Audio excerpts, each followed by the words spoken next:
Two Tripura examination 2026।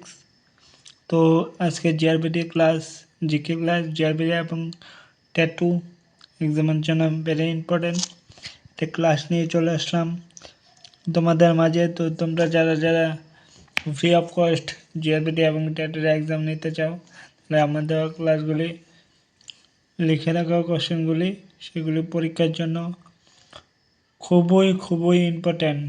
তো আজকে 39তম class. তো 30টি ক্লাস দেওয়া হয়েছে এই চ্যানেলে। তো আজকে 39তম।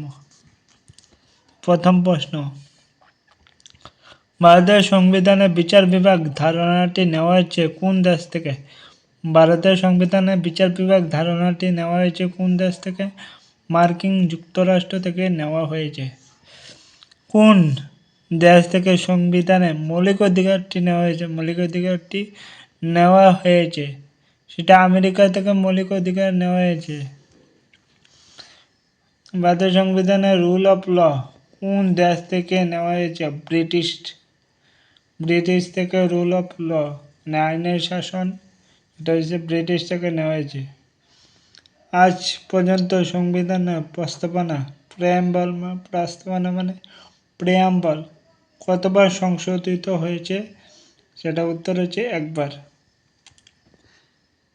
ভারতের মৌলিক কর্তব্য ধারণাটি কোন দেশ থেকে নেওয়া হয়েছে? মৌলিক কর্তব্য যে আছে সে ধারণাটি কোন দেশ থেকে নেওয়া হয়েছে? এটা রাশিয়া।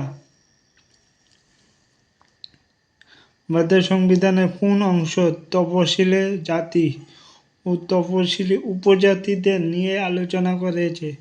তো এসে 10 নম্বর অনুচ্ছেদে, মানে 10 নম্বর পার্ট।